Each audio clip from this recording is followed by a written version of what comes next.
Let me ask you something. Do you ever feel like you're capable of more, but something keeps on holding you back? That's where Phil comes in. Phil is a professional master coach and a master practitioner in NLP, timeline therapy and hypnotherapy with years of real-world experience building and growing businesses. His passion is simple: helping you reimagine your life or your business, break through limitations and build unstoppable momentum for good. Whether you want a powerful one-off session or ongoing support where Phil walks you through every step of the way, everything is tailored to you and your goals. If you're ready for real, lasting change, Phil might be exactly who you've been looking for. To find out more what Phil does, just visit philhanlon.com for more information. George & Co. create crafted spaces that stand the test of time.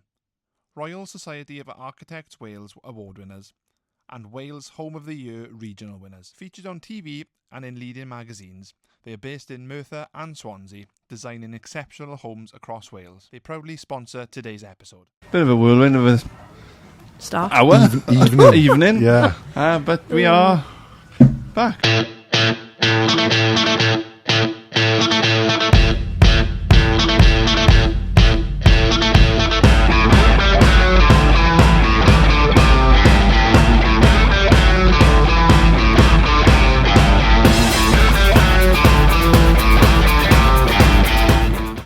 We are back. We're in the... No, we're not. No, we're not. We're not in the No, we're not there at all.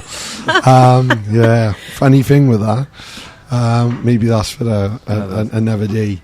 Yeah, we are very, very grateful to have Dannielle with us, for starters. Yes. Very grateful that Danielle's got links and connections, and very grateful as well to George of the new Crown Inn and Club Crown for allowing us to film you. Thank you very much. Thank you so much. It was very unexpected. Very, very unexpected. But very, very grateful. So yeah, there's not much really for us to have a podcast about now because we've spoke for the last hour or two. But no, obviously, thank you for coming on. My pleasure. I think your story's got lots of different elements. You know, you've got loss and tragedy, but you've got hope and promise. And I'll be totally honest. I had a vague recollection of a new story, and then I saw the recent BBC Wales article, and I make a thing of reading like the Welsh news. I like knowing what's going on, even if it's someone's stuck on Snowdon or something. I like to know. Not that I can help. If you are stuck on Snowdon, I can't help you. But what struck me was the fact that it was fairly local, and when I was the further into the article I was getting, I was like, that's like the personal strength of someone to endure what you have and then kind of completely reframe it. So I suppose if it's okay with you, we'll kind of go back, and for those that don't know, you very sadly lost your daughter Chloe. What, for those people who don't know or whatever, how would you have described Chloe to someone? Oh God, she was she was funny. She had a massive heart. As a child, she was just very loud, happy, full of fun and mischief. And then as she grew into a young lady, she kind of quickly changed. I don't know, like she changed really quickly. I'd probably say within 7 months of her passing, which for me was everything that I needed to see. Because I think like at 17, between 17 and 14, I'd say, and 21, children are changing, aren't they?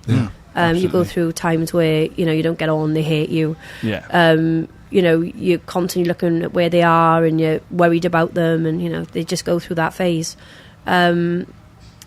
And it was almost like the universe gave me this close now. We've always been close anyway, but it was a different close. She showed me a lot about herself. Like, she was wise.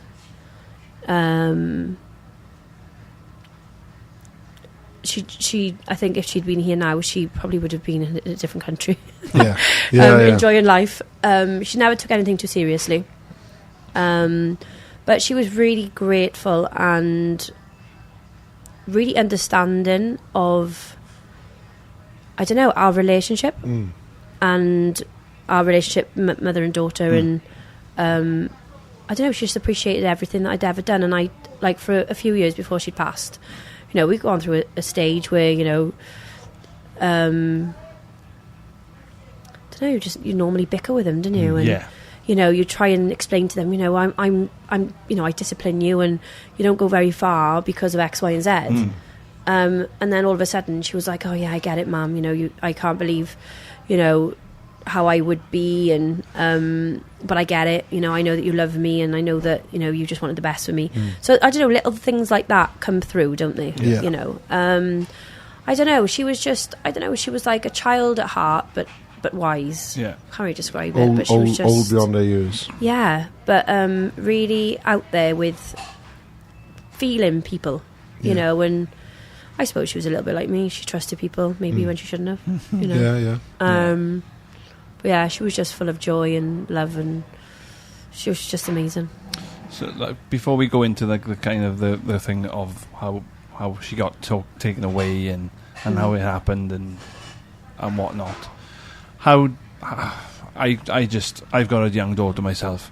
I couldn't imagine the feeling and the feeling and just the pain that would have brought you on that night at that phone call. Yeah, it was the morning.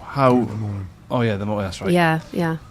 How did you process it? What was your thought process? Because obviously it's going to be adrenaline's running.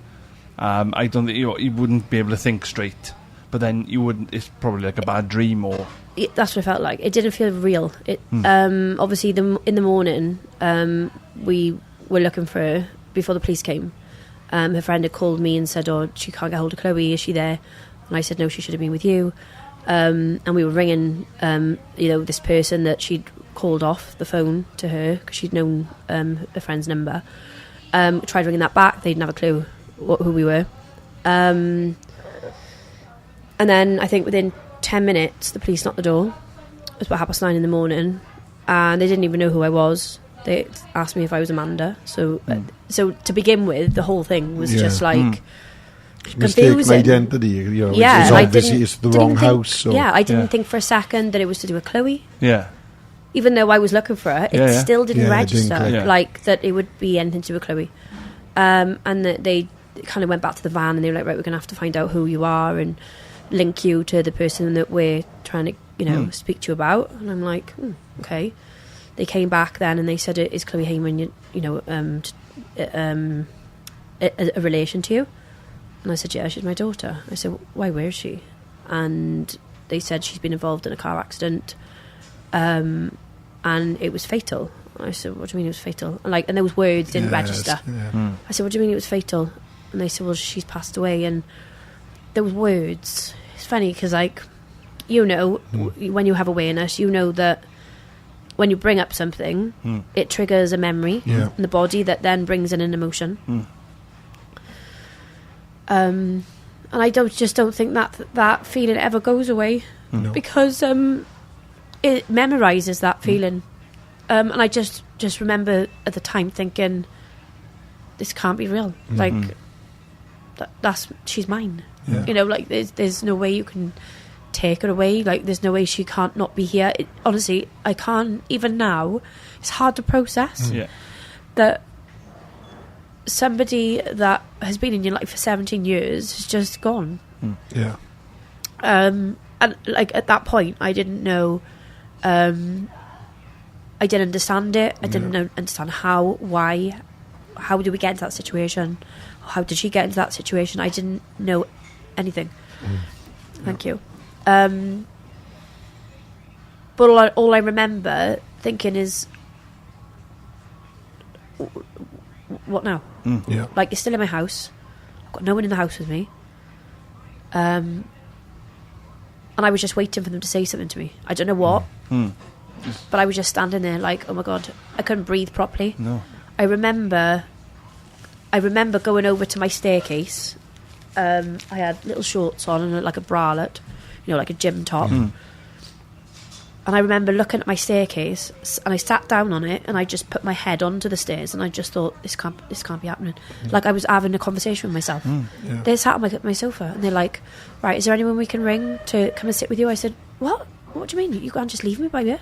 Like, you can't just go? They were like, well, we do need to go. We can get somebody to come back later and check on you. You'll have like a... is it liaison or Family liaison officer, something like that? Yeah. And I was like, what? I said, what do you mean? I said, but you haven't even told me where she is. I said, you can't just leave me like this. I said, I need to know where she is. I need to go to her now. You can't do that. We've cordoned it off. You're not allowed to go there. And I said, what do you mean I'm not allowed to go there? I can go there if I want. Yeah. No, you won't be allowed. I said, I'm a mother. She's mine. She's not even 18. Yeah. She's mine. Yeah. At that point, I'm thinking, you can't just go. You need to stay here a minute, because I need to know who's going to contact me after, where she's going to go. Like, you're just going to leave me with no information. Well, that's mad, because And that is what they did. it's like I've been an avid watcher of these sort of programs, and I always know that the family liaison officer They were there for 10 minutes. always goes to the house. Yeah. You don't send one after you've gone there. That goes there straight Yeah. away. They stay Yeah. with you for however long they need No, to. 10 minutes. Wow. 10 minutes. But They then went even- next door. Yeah. They went next door, 2 doors down, and they got a neighbour to come in. And I think my neighbour rang my partner Jamie to come up to the house. I can't remember, to be honest. I don't No. even know who rang him, but yeah, he was basically, he was living in his nan. So yeah, his mum brought him up. But yeah, 10 minutes was all I had, and with them, and I was just left waiting for a phone call, waiting to see when I could go see her, whether that would be in a hospital or I didn't even know at the time if she'd be going to a hospital or to a funeral place. Yeah. Like, I don't know how these things work. No, like, no. she's just been killed. Yeah. I don't even know how she's been killed. I don't even know what she looks like. I don't know how her body's been touched. I don't know anything. The only thing they said to me was they have to treat it like a scene. They have to basically rule out that there was no murder Yeah, it's a crime scene. It's an before active she crime died, before the crash. Yeah. Because sometimes that can happen. And yeah, that's what they did. And so I waited from 9:30 in the morning until 4 o'clock scene. That's horrendous. for her to be moved from the car. And in that time, they wouldn't let me up there. So Chloe was in that car from 5:15 in the morning, So for nearly 12 hours Nearly 12 in a hours. car. 12 hours? Yeah, in a car. Because if I remember correctly, the episode, it was a bad weather as well, wasn't it? I believe. No, it was slightly foggy. Foggy. Oh, okay. Slightly foggy. That's insane. Wasn't that wet, to be honest. No. It was, it was all right. It was. I don't remember it being bad that morning because I remember being outside. I think it was like a few showers in the morning. Yeah, I remember that. Yeah. But yeah, I mean, that's what that was. I was just left on my own with Julie next door until I can't remember who came to my house first, to be honest. I don't remember. All I remember is by accident, well, not by accident, but somebody put it onto Snapchat, Oh, a okay. friend, Oh, shit. before my family knew. Social media can be terrible. Yeah. That we had to try and get that off because I think it was just shock. Yeah. And that's the problem. And Yeah, you have to know that, that was horrific for me. and as you said, as soon as it's out there. It's out there. Because it takes 2 seconds, because someone will screenshot it Yeah. because they can't Yeah. believe it, so Yeah. they'll want to show Yeah. it. Well, then it's because that's it's just how copied. it works, and because Yeah. she's young. Yeah, You've yeah, got the children that friendship age, that's groups, how they the group socialise, that's chats. how they communicate. And so that was gone, that was out before I could do anything. And that it did upset me more than anything, because my mum, her dad, her brothers, we didn't want anyone to know. We had to pull him out of school. I think he was out of school anyway, because I think it was the half term. So we were just in half term, which thank God it'd been. We had to keep Alfie away from everyone because we didn't have to tell him, because he was only I think 5 at the time. Wow. But I remember standing there thinking to myself, I've got to deal with this, and now I've got to deal with telling my mum. I felt like I was taking on everyone else's pain because I was feeling it, and I just felt like I was opening up a can of worms. Like it wasn't just me feeling it. Every time I told somebody, I'm feeling. I was going to say, because it's pain. It's almost like a domino effect through everything, like a mental everyone. and emotional like a mental and emotional Groundhog Day, where you're having to relive it all, because and I just remember crying, like constantly crying, and I threw plates around my kitchen. I went outside down the lane, so I live at the end of a house, like the end of, like I'm in a semi-detached, and there's like 3 of those, and I'm on the end, so next to my drive is a lane going down to the park, and I remember walking down there. I didn't know where to go. I felt like I was stuck in this hole, and I felt like I had to get out. All I wanted to do was wrap myself in nature. I don't know. It was like, I can't stay in here. I need to get out a minute. Because I couldn't think. I couldn't breathe. I didn't know what to do. I walked down the lane, and I don't remember this, but I know Alfie's dad told me that I'd wrapped myself around, not ivy, it was something, a bush. And I was like, it was almost like I couldn't, and I was screaming in the street. I didn't care if anyone heard me. I just felt I couldn't sit in a house. No. It was the most painful feeling.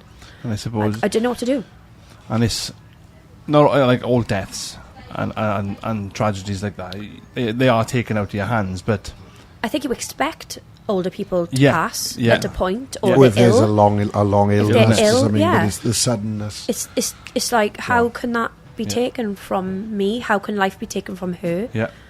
How can her brothers and her brothers and her little sister not have that anymore? It was just, it was cruel. I didn't understand why. No, it is, for a and long I think time. When you're talking as well about the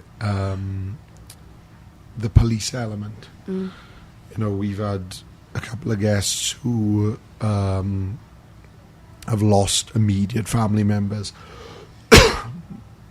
albeit through suicide, but they've explained that coldness of the knock at the door. Are you such and such?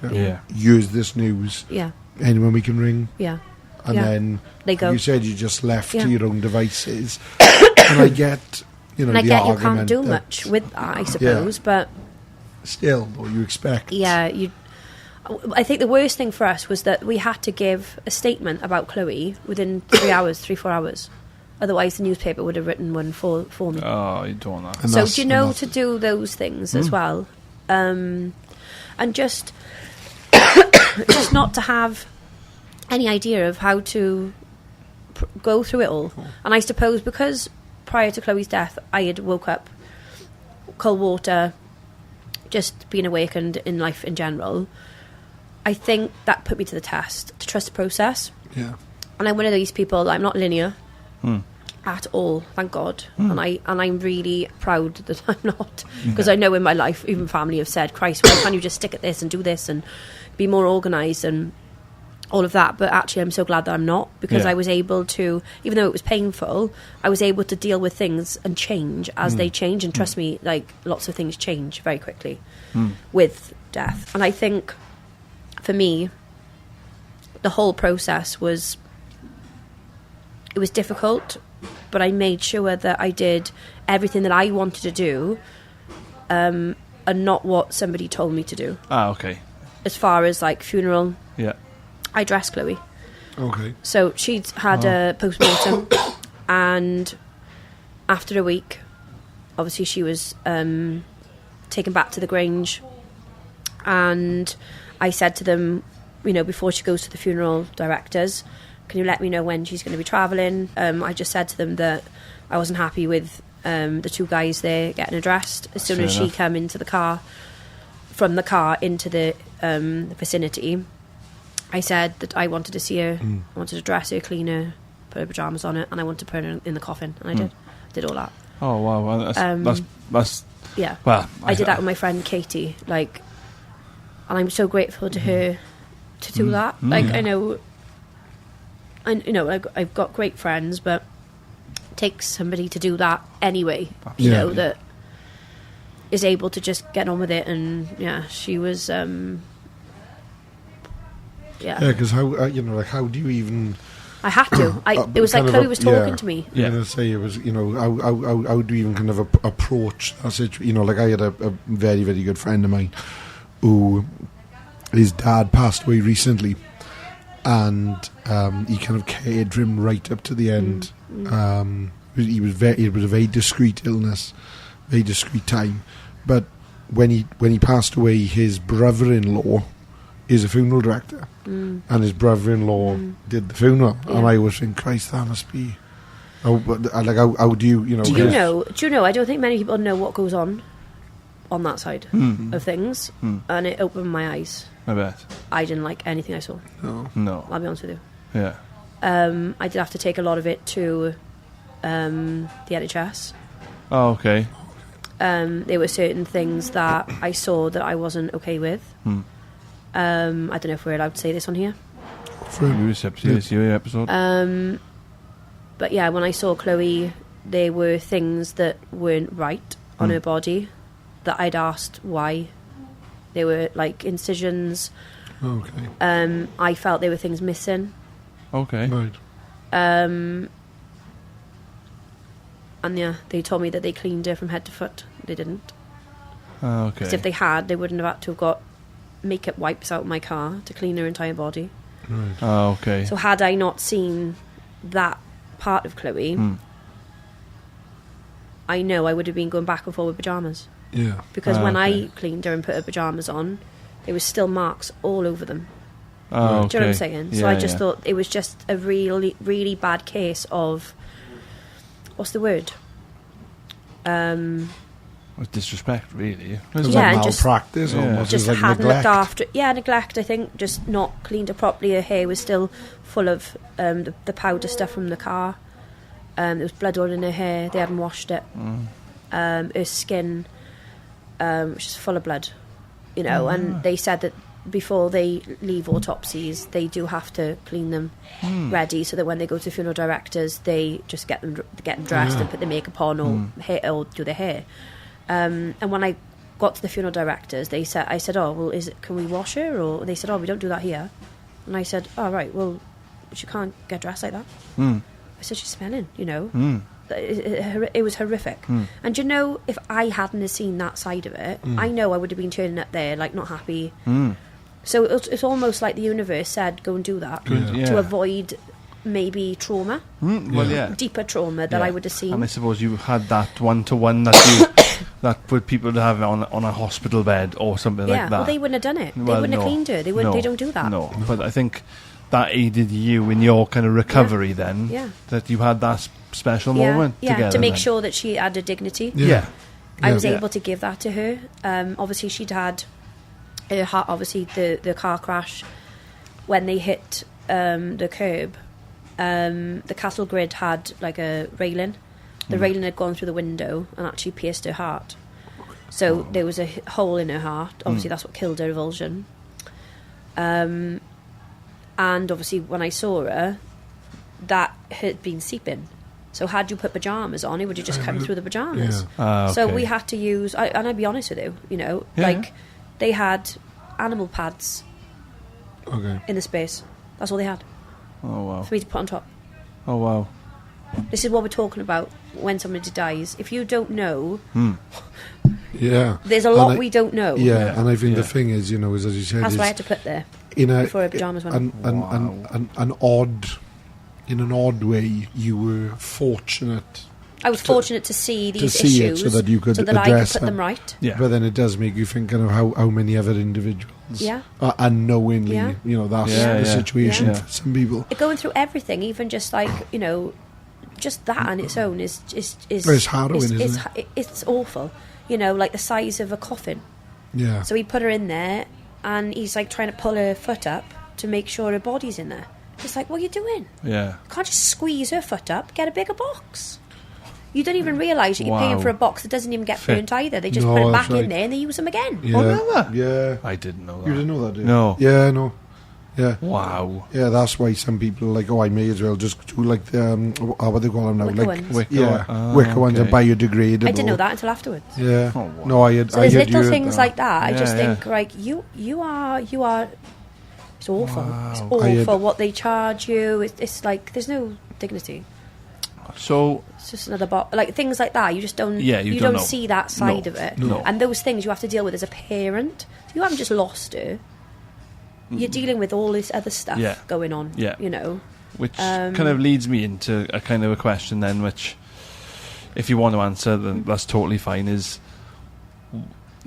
I guess the question I want to ask you leads into the kind of another reason why we wanted to get you on the pod. Is, are you okay to explain what sort of happened on that Yeah. night/morning then, Yeah. and how she become in Yeah. this situation? So, Chloe had gone out with her friends. They'd gone to Platform 11 and they were just enjoying a nice night out. It was a DJ event. Her friends had gone home early. I don't know why they would leave one girl. I don't know.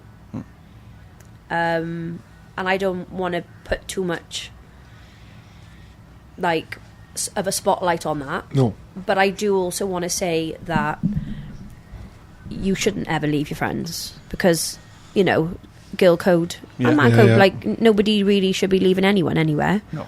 You're better off going home a little bit later with your friend than to go home on your own or Yeah. leave somebody there on their own. Yeah. So I don't want to highlight that too much, but, you know, essentially that may have changed the course of the evening. So anyway, Chloe stayed, and I think the battery had gone around 12. So she'd stayed there till 4 because it was a late finish. And I know that Keelan and her had pictures together with their friends that evening because I'd seen it on her phone. So she'd known him and obviously, you know, befriended him, and a couple of the other girls had. And when it was time to go home, Chloe was quite upset. She didn't know how to get home. And he said, oh, well, I've got a lift planned. You know, come with us and I'll drop you back in the morning if you want. So she was like, oh, okay, do you mind? Whatever. And this was a statement that we'd heard from a couple of people. So they got in the car. There was no drink driving. The car was safe. They got to Derry. And Keelan had said to Chloe, look, I'll go and grab my car and then I'll be able to take you back in the morning. So I only live like 5-10 minutes away from here. Now, this is what alcohol and drugs do. When you're intoxicated, and to be fair, Chloe wasn't that intoxicated. She was probably just over the limit for driving, which isn't many more milligrams than, I don't know, 3 or 4 glasses of wine, is it? I don't know, about that much in her system.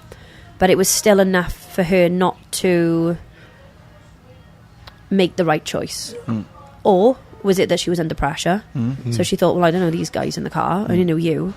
So, you know, what am I going to do by her? And I remember Chloe saying to me prior to this, I wouldn't get in a car with that dickhead. You know, he drives too fast, or, you know, oh, no, I don't like that, Mum. It scares me. And she was like that. So she was very particular in people that she bothered with as far as cars were concerned. She didn't like it. So it did upset me that obviously she made that decision to get in the car, because a lot of people do say, well, it's her fault as well for getting in the car. I've seen it. I've seen those questions asked on Facebook, and I'm here to answer those. And that goes back to how acceptable it is for everyone to drink, and for people to not realise that when you've had the drink, your perception of what's going on around you is not the same. And not just that, under pressure as well. Are you going to stay in a car with people you don't know, or are you going to stay with somebody that you do know? Because you're vulnerable. I don't know. I can't answer that. I'm not Chloe. I'm not, you know, she's not here to answer that. All I do know is that she probably would have stayed with Keelan knowing that she knew him. They got in the car. From all the evidence that the police were able to gather. He didn't go at extreme speeds or anything like that. There was no evidence to show that it was extremely fast because of where they hit and where the car stopped. So with all the evidence, we know that they were just, calmly driving. He does say on 999, as you've seen, that he just blacked out. Okay. That was probably from the ketamine. Right. Because he was under the influence of ketamine, MDMA and cocaine. Right, okay. And obviously drink probably from much further away in the night. So obviously they'd hit the curb, but they'd come round the corner. They'd gone back on the flat, but I think he'd clipped the curb. And the curb that they clipped was literally next to the cattle grid railing. So that railing is what actually came into the car. It was only a tiny hole. In the whole windscreen, the hole was about that big. And that was the only thing that had touched the windscreen. It was that. Obviously that had gone through the windscreen and it had just gone straight through her. And that killed her instantly. If that cattle grid railing wasn't there, she'd still be here today. We know that. So if it wasn't for that, they probably would have just had an accident, hit the wall, and maybe a few, injuries. But there wasn't any other injuries to her body at all, nor kilo. Wow. So it was those railings that actually took her life from him, being out of control of the car. Yeah. Obviously, you see in the footage that he'd had a couple of drinks afterwards. I know a lot of speculation was made on that, and there was a lot of attention on that. And I just think he had it after. Let's not put all our energy to that. That happened after. Yeah. It doesn't matter whether he was trying to cover up anything. He knows that he would have had bloods done, and he knows that they would have come back with drugs in the system. So let's take the attention off that, because sometimes it's people's narratives, isn't it? Yeah. We don't know how we're going to react after a situation. He didn't run off. He rang the police himself. He did the right thing. Yes, he said he hadn't, maybe the drinkers, whatever. For somebody to take the amount of drugs that he had, because the toxicology reports came back and said they were pretty high. So if you're under the influence of those kinds of substances, you don't even know what you're saying. No. You're going to try and get out of something, or you're not. Nobody can speak for the person, because they're not in that situation. All we do know is that you wouldn't have got away with it for long. We also know that if he'd gone to the police station, his solicitor would have said, deny until they come back with evidence. They'll keep you out of prison. And unfortunately, that's how the system works. We would love to have a system whereby the police say, come on, just be honest. If we didn't have solicitors who were backing people that were wrong, we probably wouldn't have that situation. No. And that again goes back to school. It goes back to being honest. If you're an honest person, when we didn't have to lie until proven guilty, we probably wouldn't be in this situation. But we are, because that's what you've been told. So a lot of people have said to him as well, you've got away with this and you've tried to do this, and I'm like, well, he's just doing what any other person would have been guided to do when they've done something wrong. So he's only going to act like anybody else is. But that is what's happened. And at the time, obviously, I hated him. I hated him. I didn't want him alive. I'll be honest with you. I wanted people to go into prison and kill him. That's how I felt. Well, and that feeling is a horrific feeling. I've never, ever, ever felt like that about anybody in my life. I don't know anybody in my life that I hate to the point that that's what I would have wanted. And I think that's why I did what I did, and that's why I was able to kind of work with myself, work with forgiveness, and understand that I need to do something different, because with how I feel right now, I feel ill. I don't like this person. I don't like the feeling. I don't like how I'm feeling. I don't like feeling this much hate towards somebody. And as much as a lot of people would turn around and say, well, you have every entitlement to feel that way. Yeah, you can say that, but I don't want to live like that for the rest of my life. It's a bitter, horrible, nasty, negative emotion and energy that is stored in you for so long without the loss. Well, yeah. Without life-changing feelings and emotions that you feel every single day, And I'm sure in time you'll ask me about that as well. But I think for me, to feel those feelings and to be aware of the feelings, because I think your awareness is what allows you to change. Having that awareness was obviously what pushed me then to the next 2-3 years, you know. Yeah. Let me ask you something. Do you ever feel like you're capable of more, but something keeps on holding you back? That's where Phil comes in.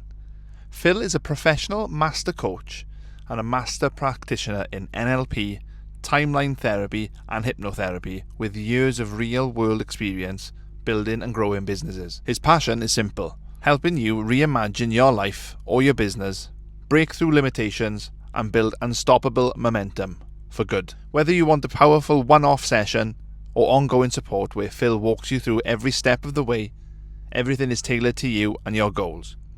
If you're ready for real, lasting change, Phil might be exactly who you've been looking for. To find out more on what Phil does, just visit philhanlon.com for more information. Yeah, because because obviously it was kind of documented then that you had made that decision that you were going to not kind of build bridges, but you were going to try and somehow work together and kind of overcome everything that had gone on, which is such a 180. And I think what some people would find really incredible, because I think it's fair to say a majority of people would be unable to step back from the hate. The hate would be too much. And it is a constant reminder, because every time that you look at them, every time you see them post on socials, every time you see them walking on the street or whatever, you're thinking, well, how do you get to that point where you're like, do you know what, Awareness. It's awareness. If you haven't got awareness of yourself in general, then you're always going to live and allow the body to feel like when you're in pain, the body feeds on more pain and more pain and more pain. If you're not aware of anything you're feeling or thinking, then you can't change anything. Like, you just live in a dark hole, and you wish hate upon people. You look at other people who have children, and you I never did this, but I can imagine people do, because like for me, I've been in like triggering situations. I remember my car not working around October, November 2023, and I was waiting for a train, and the trains weren't working, so we had to have a bus up to Abercynon. And I just remember 2 girls in front of me, and I didn't hate them, but it really upset me that that wasn't Chloe. But because I'm aware of my feelings, I'm able to relate, because I watch things and I listen to people, and I've on TikTok there's many parents that have lost children, and they're so bitter towards what's happened or towards people. And I can relate to it, because I can see where they're coming from, but I don't understand it, because I do understand it, but because I don't feel it.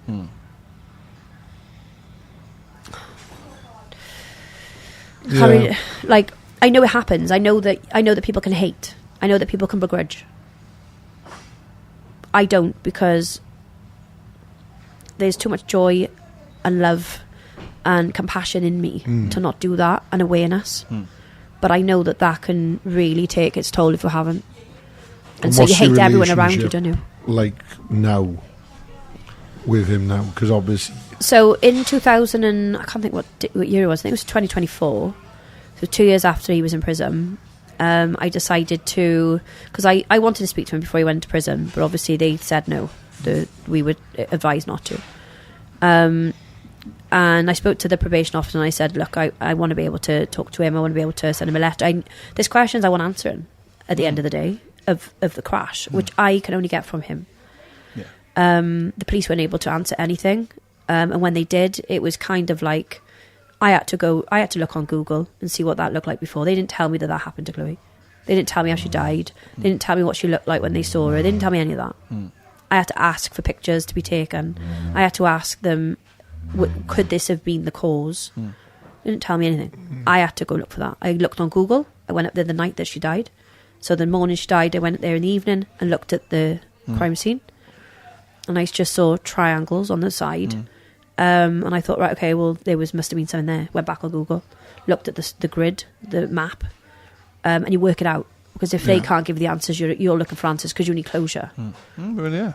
You know, which is why the incident in Merthyr with the boy just passed away now. They don't know how they don't know how his body ended up in the river or the pond, you know. Yeah. And I know as a parent that you are not going to stop at anything to get answers because you can't. You need closure. So you need your closure. So if that means you go looking for them, you will, which I did. Yeah. And so the other answers I needed were from Keelan. And I knew that being an empath myself, having compassion and empathy for how he may be feeling as well, having a child at 17 now, or at the time 15, 16, I just thought to myself, what if that was my son? Yeah. What if my son had gone out and he wasn't happy and he had to take drugs and he had to resort to those things? Yeah. And then, okay, his heart said, oh, I need to go get my car so she can take her home, even though that's wrong. It is wrong. What if he did that? Would I not love him? Of course I would. We're all still able and we're all still entitled to be loved. Not entitled, but we all deserve to be loved from people, regardless of what we've done, as long as we can say that we've done wrong and we can hold our hands up and, you know, be better, you know. So I just thought to myself, I've got to put my mind into his mind now. Does he want to speak to me? Is he going to be weary of me? You know, how can I go about this? So we ended up doing a restorative justice program. Phil, who took that with us, was amazing. He was just so accommodating, become a friend to the both of us, really. And yeah, I was able to meet him in an open prison where we were able to talk. Keelan showed a lot of compassion. He was very respectful of me. You know, the way he speaks to me, the way he writes a letter, like I wouldn't have expected that, if I'm honest with you. Yeah. He really shocked me. Yeah. I know there are people that have contacted me and tried to say other things. I don't know, true or not, but I take things as I see them, and I just think there's a lot of people that couldn't write a letter like that and wouldn't even give the time to, because I know that these things have happened and people just, they don't care. They've got no respect for what they've done to the family. It's got to come from somewhere. Yeah, and I just don't, like, from other things I've seen, I've just not seen a lot of that. No. But yeah, that's what I had to do, and I enjoyed doing it because I just thought to myself, well, I'm at peace with that. And to see how it's affected him as well showed me a little bit more, because at the time I was like, that's not enough time in prison. You know, we should have had 15 years. That's how I felt. But actually knowing him and getting to know him on a different level has allowed me to see that actually the prison time didn't even matter. He lives with That regret every day. Regret every single day, remorse, shame, guilt. We all need to be able to accept and like forgive ourselves and forgive the shame that we feel, or just let that go. But he's struggling, and I think people who regret will always struggle, and a lot of people don't see that side of it. They just think, oh, he didn't have enough time in prison, he doesn't deserve you to have time. Think what you want, but the guy is living with that every single day, and he's actually dealing with a harder job on himself. You know, I think I live without Chloe for the rest of my life. That's difficult. Every single day I feel loss, pain.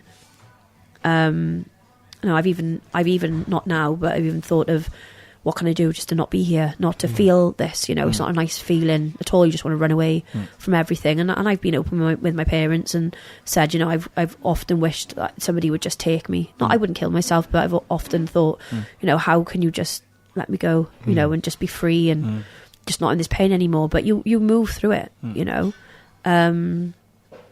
But yeah, I think he lives with that. He'll live with that for the rest of his life. That's a punishment in itself, really.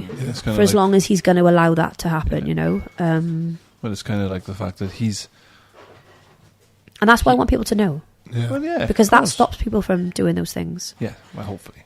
Well, yeah, it's not going too fully, but if you know. hear that side of him and you hear how it's affected him, people are going to listen more to that than my loss, because a loss is hard to feel. Yeah. Whereas if you were to listen to somebody that has actually done the wrong and is now not able to live as they want to and feel all this stuff that they feel, you can easily put yourself in those shoes and think, oh God, do I really want to live like that? Yeah. Would I really want to be holding and carrying that for the rest of my life? Yeah. And that's so much easier to understand than to feel loss. Because if you haven't lost a child, how are you ever meant to know that feeling to then stop yourself from doing those things like getting in a car? Yeah. But then we go back then to why we want to go to schools, why I want music in schools, why I want to be able to show where I can how important music is, you know, and for people to like music and feel music without needing drink and drugs. And that goes back to what I'm kind of doing now. Yeah. It's a slow process, but, you know, that's another side of the journey that I'm going through. Yeah. And it takes time, and it takes certain people to come into your life for those things to happen. Sometimes you have to go through like a different course to then be put on that side. I mean, Diff Radio I'm going to be doing now, maybe that will be a platform where I can talk about it, you know, where we can start doing some sober stuff, and through those channels we can get out, and, you know, teachers and head teachers or schools will listen and think, oh, you know, maybe that is something that we should be doing. So everything you do is an opportunity in its course. Do you know what I mean? Of course. Yeah. So you can't go to a school and say, oh, can we come in and talk? No. Sometimes you have to go on a platform, or sometimes you've got to just keep meeting people to build your way up to that, you know? Yeah. It's hard. 100%, because I think what I'm interested in as well is obviously the notion of like the sober nights, which I find amazing. Yeah. And you've kind of really carved a niche out now because you DJ and you kind of promote a totally fun traditional night without one of those staple traditions, which is alcohol. Yeah. Or I did. Or you did. And then we've had to go back, and now we're trying to bring that back in. So I'll tell you about that now. Yeah. So how does one begin to even... How can I put it? Again, I woke up in 2020, cold water therapy, mountain walks, exercise, lost a bit of weight, started meditation, just being aware and awake and mindful of everything. Obviously then I lost Chloe. I still hadn't given up drink by that point because I didn't think drink was an issue as such. And I don't think many people do think it's an issue unless it's affecting you. I disagree now because I've given it up, so I can say different because I've come out of that. So 2022, obviously Chloe passed away 24th of July. In October, I'd gone to Cape Verde on a holiday, and it was all inclusive. And as normal, you have a few drinks, you've got your wristband, you know, I'll have a few drinks, you don't know any different. Then the awareness started to kick in.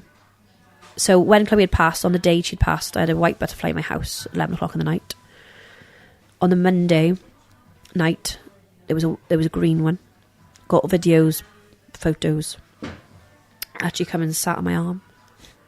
And I'm like, how am I talking to you by ear now? You know, and I'm thinking to myself, I'm going insane. You know, it was in my house twice, you know, 11 o'clock. And that's not the first time I've got Instagram videos that show a butterfly with myself and Alfie. So the day it came in with my friend Sam, and she was like, oh my God, this is actually happening. Because obviously she'd seen it on Instagram and stuff, but not actually for real. And she was like, oh my God, this is unbelievable. And she was like, Dan, I need to film it. So she's filming it, and it was just on my shoulder. It was there for about an hour and a half. I went and picked my little boy up. He was in the car in my hand. Oh my God. That's incredible. I drove to the school. Alfie's in the car, and he's got it on his hand, and he's like, oh my God, this is mad. We drive back to the house.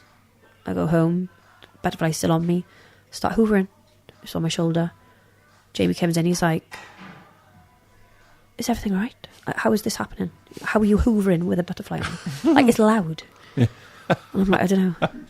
So I know that there's more to physical, and I know there's more to our lives, and we know through that. So there's a lot of things that I'm aware of, and I know, not through language either, just from a knowing. And that's a lot of that's a lot to take on as well. Because obviously, like, it started 2020, Chloe happened 2022. Thank God I woke up before. Because I honestly don't think I'd be here now. Right. And I don't think I'd be, I wouldn't say normal because I'm far from normal, but but I don't think I'd be as aware as I am now, and I don't think I'd be at peace. I probably wouldn't be here, if I'm honest with you. So the term you use when you woke up then is woke up, awareness, yeah, knowing that there's more to life than just physical. Yeah. It's a knowing, you know. I'm aware of everything, every feeling, my nervous system. I'm in the now. I'm not living yesterday or tomorrow. I'm living now. So what I do now becomes my reality. So I'm able to kind of put into my life now and then have an outcome to what that is I want from the now. So, yeah, I had a drink in Cape Verde. Didn't want that anymore. I wanted to be more aware. I wanted Chloe to come into my dreams. I wanted Chloe to be around me. I wanted to hear her. Not hear her, but have a knowing. Because if I was unsure about something, she'd just tell me in a feeling, not a language. I can't even really explain it. But unless you feel it, it's kind of difficult to comprehend it. Yeah. The only thing I could probably say that's close to that is mushrooms. If you ever had like a mushroom trip, you'll know that there's no language. You'll just have a knowing. Okay. And that's kind of the same with souls. Right, okay. And spirit. So it's kind of the same thing, which I didn't know until about a month ago. It's the same thing, though. It's mad because you obviously journey through things and you realise actually, like when people say there's no language but there's a higher self, it's like, oh my God, that is actually what it's saying. Yeah. So, and we'll go into that again, but yeah, I decided to give up alcohol, not because I had a problem with it, but because I wanted to be at the highest vibrational being that I could be, meaning that I wanted to be more aware. I wanted Chloe to connect with me if she could, because I was at that time, I'm just hoping that she's going to talk to me. Because when you lose a child, it's like, well, I know you're not really gone. Yeah. But because I've never been taught this in school, how am I meant to believe that you're there? Because people say, like, oh, their souls and the spirits don't go. And I'm like, well, they must do because they're not here. She's not talking to me. So obviously over time, I gave up alcohol. And over time, I was able to actually understand and believe the butterflies. I was able to hear her, but like from a knowing. Yeah.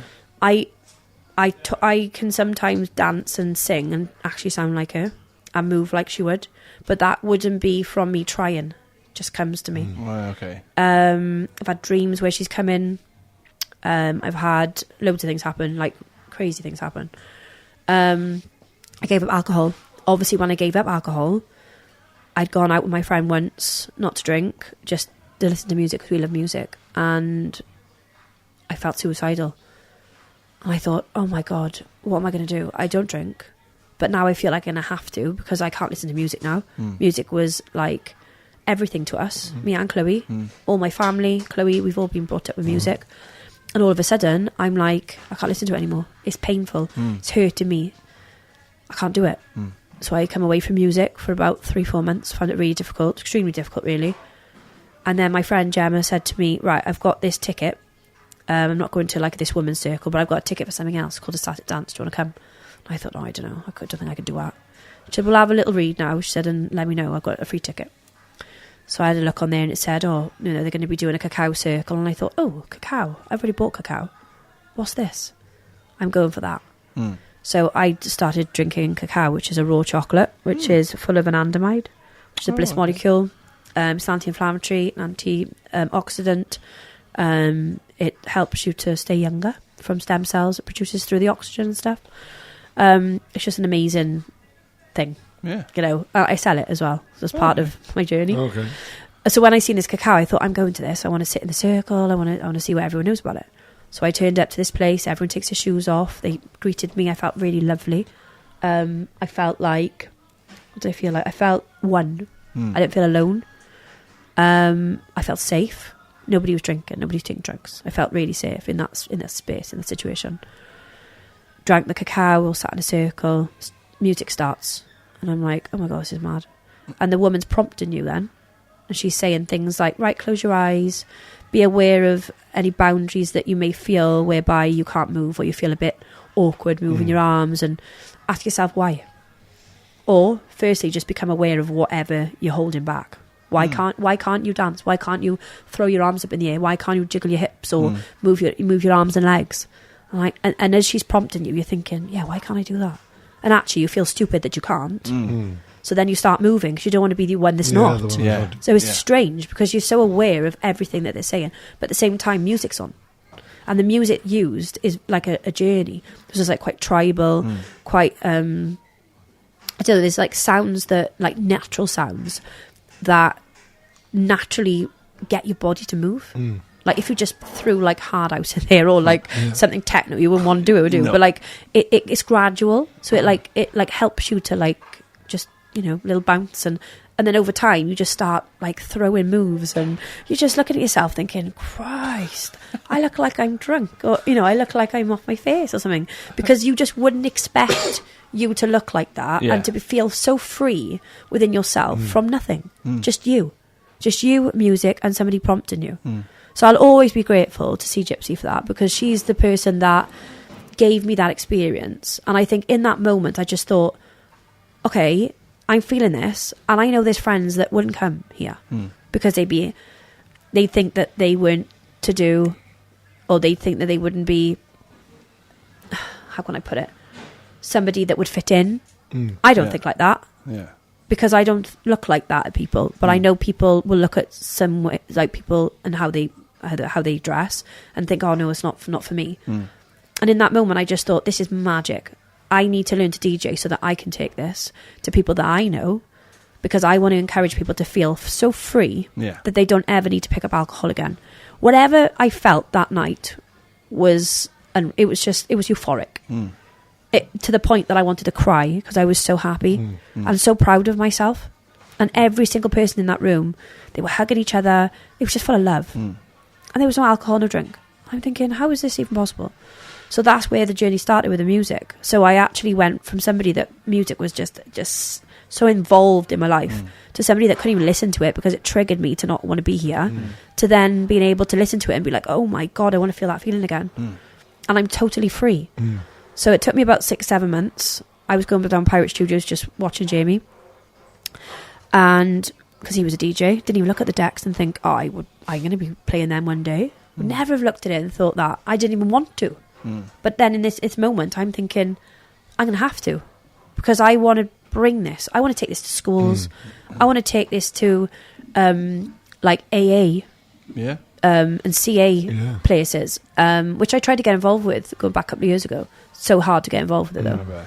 And I just, because when you feel that feeling, you want everyone to feel that joy, because it's a beautiful feeling. So I started doing a static dance the following year. So 2024 in the January was my first static dance, and I did that for 9 months. Did it every month for 9 months. I thoroughly enjoyed it. Learned a lot about myself, and I learned a lot about people. In that time, I realised that there's a lot of people that judge that. There's a lot of people that think, oh no, it's weird. You know, and it wasn't. But they looked at it, they looked at the people that would maybe dress like a hippie or dress like kind of out there and think, oh, it's not for me, I'm not going. So there was stigma around it. And I feel that. And I just thought, okay, well, we need to change this. We need to bridge the gap. So I came away from it, not music, just came away from a static dance. I went to ADE by accident, or was it by accident? I don't know. But I put myself basically onto Q Presents or district, like, chats, like WhatsApp chat, and I put a little bit about myself in there, and a guy called Sebastian messaged me and said, oh my God, this is an amazing story, give me a call. I called him, and within about a month or two I'd met 4 or 5, maybe 6 other DJs that were sober in Kent. They were all in AA, CA, they were sponsors. And I thought, oh my God, this is the universe like opening me up to like so many more people. Went to ADE with them all and my friend Stephen Ree. We did that, and by about the April I wanted to do, I think it was a bit too courageous of me, but I wanted to do an event in the depot. And me just not feeling any like worry towards any risk, or me not thinking, I just said, yeah, we're going to do it. And they wanted to charge £4,000 and something for the day. Wow. Yeah, 12 till, well, it was 8 till 12. You could go there at 8 o'clock in the morning set up, but you have to be out by 12. And because I just take risks, it didn't bother me, I said, yeah, okay, let's do it. And had Patrick Meeks come down, Jess Bays, all for they were doing it out of the goodness of their heart. Wow. They were all sober as well, because I think when I do wellness, I'm very, very particular with who DJs with me. Yeah. And if you're going into wellness, I want people who are sober to do that, because otherwise, what's the point? Yeah. So all the DJs had to be sober. So I had like Sober System, Ibiza, he was going to come down. It was honestly like, there was so many, but we couldn't sell enough tickets. We just couldn't sell enough tickets. And I don't know whether that's because a lot of people these days, and I have heard that ticket sales usually sold the last week and even the day before the event happens. It is just the way it is. Yeah. And I honestly, like, karma came to me because I do it. I drive to Bristol and I buy it either there or on the way. Yeah. So it was only that reflection of myself. Yeah. and I had to pull out. So I thought, no, I've got an ego. I'm not at all bothered that I've had to pull out a month before. I lost 800 quid deposit, but that was better than losing £4,000 and we weren't able to cover and to have such a big space and it not be filled. It is a big space. I mean, you can make it smaller. Yeah. But I just thought to myself, I can put that money on something else and make something more long term. Yeah. So pulled out, and then I just started concentrating on DJing in the usual place, because I thought, okay, where are we going to go with this? Yeah. Obviously, then that year, it was just finding myself with music, putting sets out, being a good DJ, just learning and practicing all the time. Then last year I started doing Grounded, so we went to Grounded Wellness. We did like music for their events. They'd done 3 Peaks, a wake with Jamie and Andrew McLaughlin. Did the DJing there when they were in Brecon, and then I did the Cacao last year. So that was lovely. We've done run clubs, coffee shops, all things like that, like wellness. But I understand that until you're kind of out there in the usual space, it's hard to do the sober stuff. Yeah. So I've kind of like gone back a bit.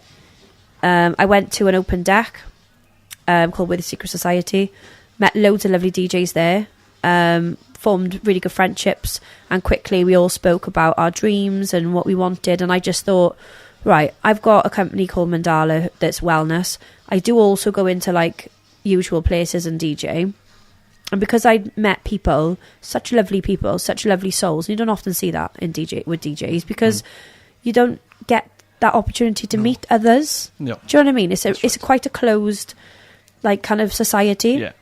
So obviously to have, to have that space to meet others was such a lovely thing to have gone to and to have formed friendships. So I quickly thought, right, okay, well, we've all met. Do I want to continue to do what I'm doing on my own? Or was actually this what I was manifesting all along? Because I never wanted to do anything on my own. I wanted to be part of something, a part of a community, to be one with other people that want to share like music and love. Were they sober? Not all of them, but it was a start. So I decided to do Our House. Our House meant that it was ours, not just mine. So it wasn't just one person. Obviously, I kind of lead it and go and ask places, can we come in and do events and stuff? I do all, and I do. Yeah. We found out tonight. Yeah, but again, that was through. I actually met George before the open deck, so it was funny because it all just came into one. Yeah. I started doing that with the boys, and there's a girl there as well, Kira. I do all the posts and create everything and lead it, but I'm hoping that they're going to say, oh, I'm going to do this and I'm going to do that. Hopefully that'll come in time. But that's kind of where we are now. So we're in the usual place. So we're in Casanova on Friday. We hope to go into the Club Crown as well at some point when we get a bigger crowd, because they've got quite a big space, so we'd have to fill that. They do have a boiler room coming, so we hope to go in there because there's only like 35 people. So that'd be quite nice for an intimate venue. I don't know if it's Frenchie or the other guy. I think it's the other guy doing it. This is his little project. But I think they're going to rent the space out, so that'll be really nice to do. Really cool. We've got number 20 in Aberdeen, and I'm going to be looking over to the Rhondda as well to see if we can go somewhere up there. And then we've got the wellness side of it. So it were kind of like going back and forth. And I think once we get ourselves out, people can see the name. Oh, so and so is there. Right, let's go and see them. Let's go and see what they're about.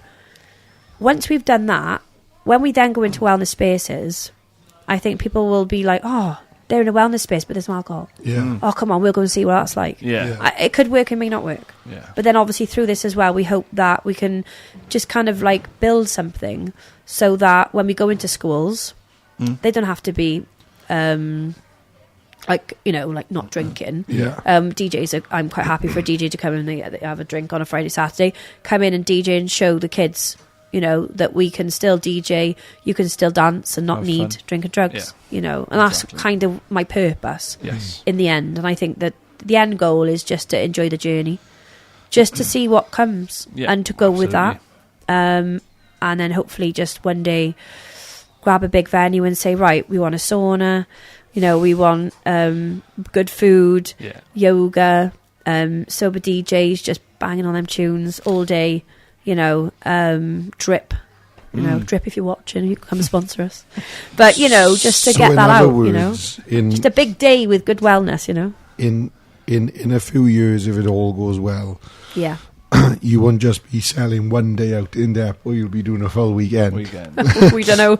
We hope to just be doing things with lots of things going on in that day without alcohol. You've got a way of making things happen. Yes, so I got belief. Yeah. But yeah. You've got to have belief in yourself, haven't you? Exactly. You know, we hope. Exactly. You got to. And Sam Devine is, you know, she's you know, been in recovery. She's, you know, not touched anything for just over a year. Oh, wow. You know, and you don't know, like, you know, we could ask Sam and say, you know, can you come and help us? And ask, you know, guys that are like that and do that. And I'm sure that she would love to get involved, you know, and try and make something like that you're more than happen, capable, you know. I think, in my opinion, but well, it's just nice to see other DJs just be sober and show that it can be done, you know, and just to live a happy and beautiful life, like, without it. I think I don't think people realise, like, life is so beautiful without it all. You know? Well, I for one is I'm just blown away with that story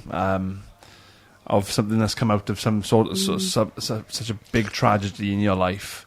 Again, I'll say it because I said in it, everything happens for a reason, in my opinion. I don't think these things happen to people that can't deal with it. It was obviously a contract signed before me and Chloe came into this world, I think. For whatever reason that is. You know, try and believe that. Dannielle, thank you so much for coming on. It's okay. Where can people find you online?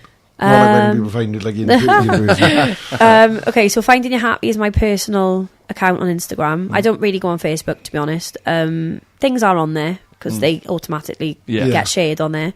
And I know a lot of people, like, you know, they're a little bit older, don't have Instagram and stuff. But my main one is Finding You Happy with a little X on the end. I've got a platform just for DJing, so I try and keep them separate. Cause sometimes it's a little bit too much on the one. But it's a lot for me then to take on. So I've opened myself another hole now to, like, try and get around. But there's DJ Dannielle X. It's just Dannielle, my DJ name, but I've always got a little kiss on the end of it. So it's DJ Dannielle X, and then you've got Our House Project 33. 33 is because I'm a master teacher. I've been reading into us my number 33.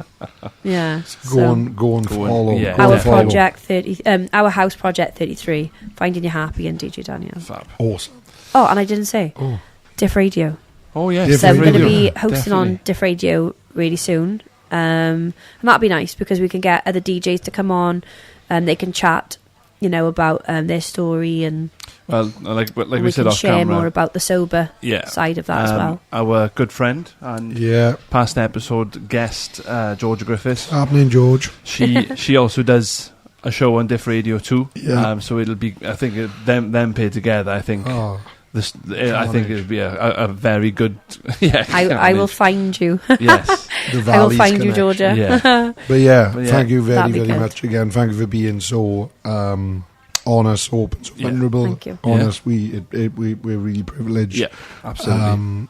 That you trust us with telling your story as well. It means a lot to us. Yeah, absolutely. And and again, thank you for watching and listening. Thank you to George as well. Yes. Big thank you for swooping in and saving the day. And giving me an opportunity as well, because I've done resident DJing in the Club Crown as well. the odd Friday, Saturday over the last 3-4 months. So, yeah. It's a good It's look. a He's a great lovely guy. It's, you know, they don't just do really nice pizzas. Oh, I honestly, tend to George is more gravitate than towards that. food. Yeah, he's all about culture, and he's doing well. Awesome. But yeah, thank thank you very you. much. Thank you very much. Thank you very much. And Thank you, boys. See you later. Bye. Bye.